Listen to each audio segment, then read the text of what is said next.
Hello YouTubers and welcome to another episode. We're just going to set it up for another motivational row. So just row, do I row? I want to row more than 30 minutes.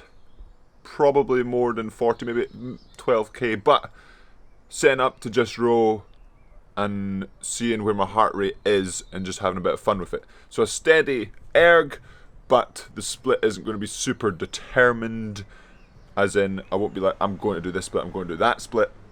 Just want to feel it out. So if I feel good, push on slightly. If I don't feel so hot, then don't push on. I've got the fan behind me to keep me nice and cool. It's a little bit humid out here, and as well, still testing out the watch to see how it's doing. So I've got it paired with the H10 heart rate sensor, this chest strap, and then I'm going to be comparing that to the wrist strap. I'm going to be comparing it to my older wrist strap, and then once I find my Whoop band, I'm going to be comparing it to that and seeing, I mean, I don't know which one's super accurate, but seeing if they all come up with the same sort of numbers. But as well, I want to talk about today, probably like you can tell in the title, what this gave me data-wise yesterday, which was really interesting because usually I track my workouts, but not really track what's going on through the entire day. But obviously wearing this new watch through the entire day, it meant that I at least had tracking through the entire day. So going through a little bit of that, because I think you can probably already tell from the title, just the calories that yesterday wasn't a big day, so the calories that I, according to the watch, burned is interesting, especially just for those 2 sessions. But now we're going to get onto the erg and do a lovely steady erg, so I'll see you after this. Oh yeah!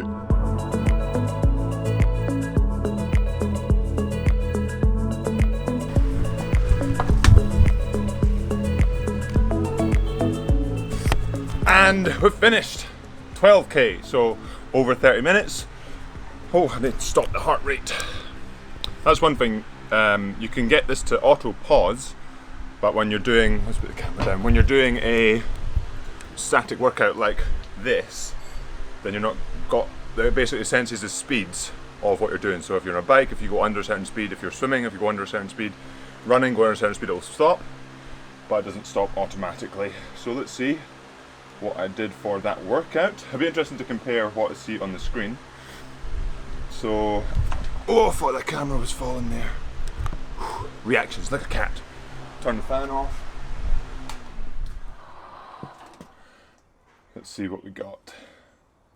So average heart rate 138, which is higher than I've been doing previously, but right now, like I said, if it's feeling good, I want to be feeling it. I don't really want to be, oh, I need to really be sticking in the right zones. I'm at the high end of my zone, but especially since I'll be doing less training, or I'm doing less training today, it's okay to be at the higher end zone. But at the same time, I said before about heart rate training, why would you be at the higher end if you get the same benefits as the lower end? Yes, that's true for the heart rate training. So if I was at 130, 132 maybe for instead of 138, then I'll be getting the same heart rate benefits, body aerobic benefits, but perhaps not the mental benefits. And that goes both ways. You could be sitting at you sit at the top end of your heart rate zones and thinking, oh, this is too much and it's mentally fatiguing you. Or you could be at the bottom end of the zones and it could be mentally fatiguing you because the splits you're seeing aren't as good. So sometimes it's a case of finding what works best for you. And as I've always said about the heart rate training, just because I say what works for me doesn't mean it will work for you. It's doing a bit of experimentation. So 138 heart rate, and it gives you loads of stuff. It gives you your heart rate zones and says what stuff. So according to this, I've burned 800 calories. So let's see what the erg says about that. So I have units. It says I've burned 877. So that's really interesting because it's less on here, and you would hope that with the heart rate, so with the heart rate strap, it should be an accurate heart rate and it should be a bit more accurate in the calories burned rather than the calculation that is very general for this machine. So it I think it's a £175 person, and obviously you can't really, I'm not sure if there's not an age in it, I'm not sure if the gender's in there either, but it's based on that person. For me, I'm about 200 and, what am I? 225 pounds roughly, so I'm heavier. So you'd think that that also means you burn more calories, but then I'm fitter probably than the average person, so that brings the calories down. So 800 calories burnt in this workout in about 44 minutes. And then it gives you what percentage of carbs you've used, what percentage of fat, which is really interesting. And basically, you can kind of look at that as well. So if you want to burn more fat, essentially I would have to push down the training zone. So instead of 138, be in the 20s. And that's kind of what I was doing, not on purpose, but that's what I ended up doing on the lead up to the 2K and the sort of 90-minute workouts with average heart rate of in the 120s.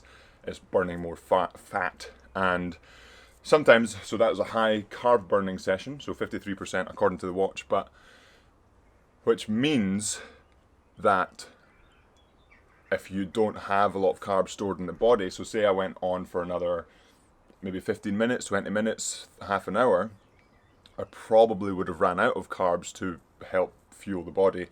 And then it's a case of, will my body be pushing into burning the fat, or is the intensity a little bit too high where it just bonk and then end up struggling for the rest of the workout? So that's kind of what you have to look at for fueling up wise, but maybe that's another video. Let me know in the comments below if you want me to talk about sort of burning fat, burning carbs, heart rate wise, fueling wise for the erg. And also, I've been, with the help of Zoe's actually been doing more research than me. I spoke about this yesterday about sort of power on the rowing machine, and I remember a couple of comments from when I did make the heart rate videos during lockdown previously, maybe a month ago. People were saying, why don't you do power training on the erg? Why don't you use watts?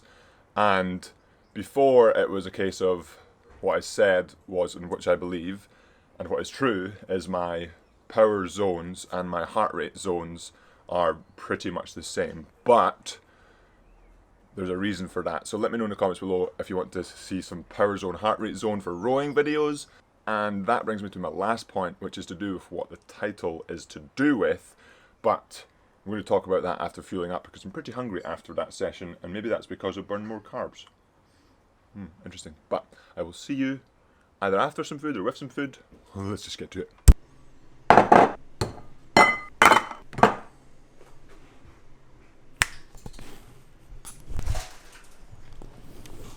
Yeah. Hello. Hello.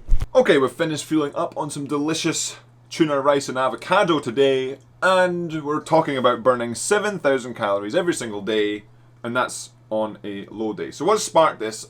Yesterday was the first day I wore this watch for the entire day. It tracks your heart rate throughout the entire day. Then I put my chest strap on for the actual workouts, and according to the watch, hopefully you can see on the screen, the stats from the Polar app, 6,984 calories were burned. Hopefully I can make another video about the other stats, but basically 7,000 calories burned yesterday. And this number is interesting to me for a couple of reasons. Number one being, like I said, yesterday was a relatively low day. Yesterday would be now close to the minimum I'll do in a day, the minimum I'll work out in a day. So if 7,000 calories is the minimum, or close to the minimum, maybe 6,500 would be the minimum I do in a day, what would the maximum be?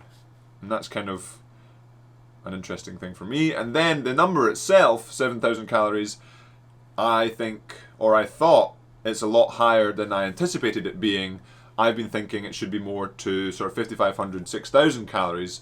But obviously the watch and the app and everything like that won't be 100% accurate, but it's not going to be that far off given it's tracking 24/7. So it'll be interesting to see what it does do going forward, whether the number decreases, whether it increases, and then what will happen to those numbers when I go into sort of a full program. So yesterday was a bike and a row, both relatively low intensity.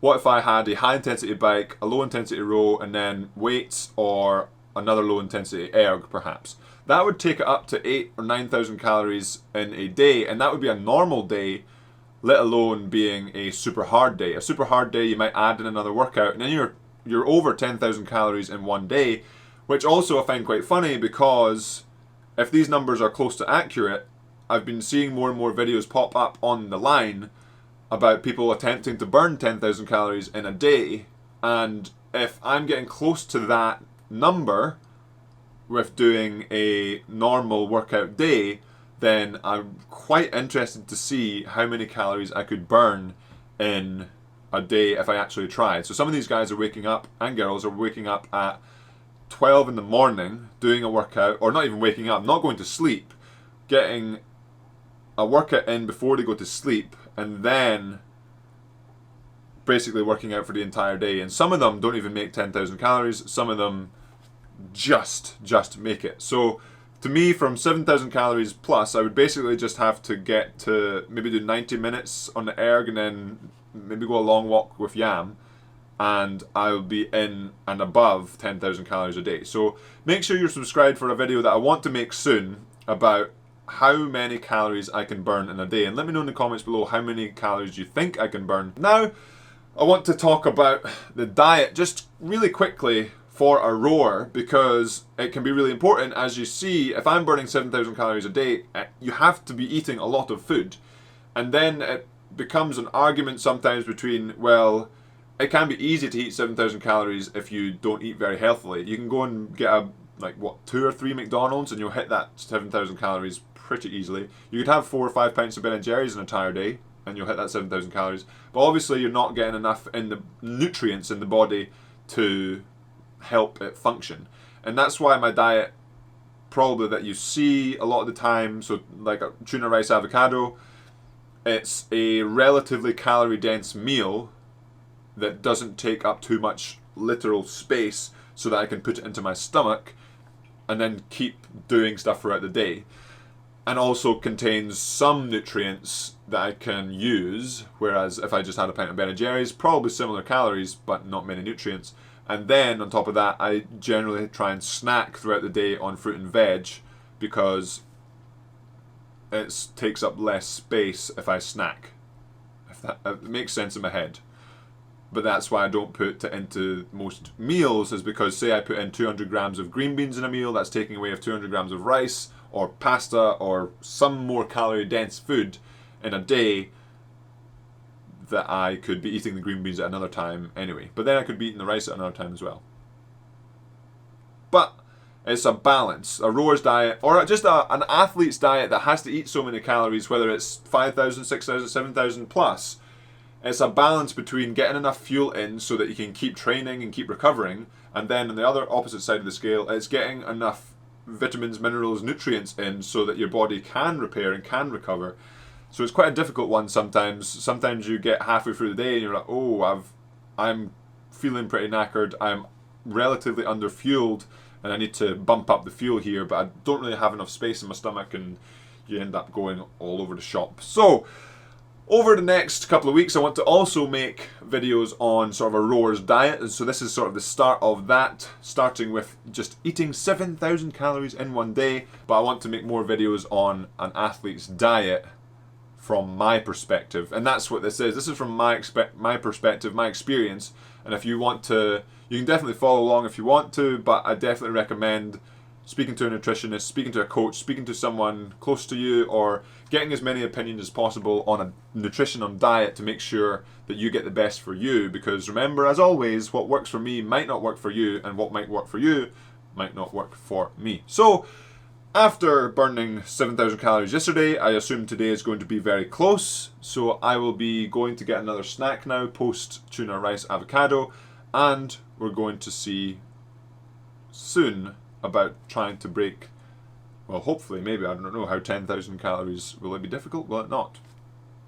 And that will be it for today's episode, Jam Squad. Let me know in the comments below if you have enjoyed it, and as always, remember to subscribe if you haven't already. Hit that like button, and I will see you, this is Tuesday, I'll see you on Wednesday. Oh yeah!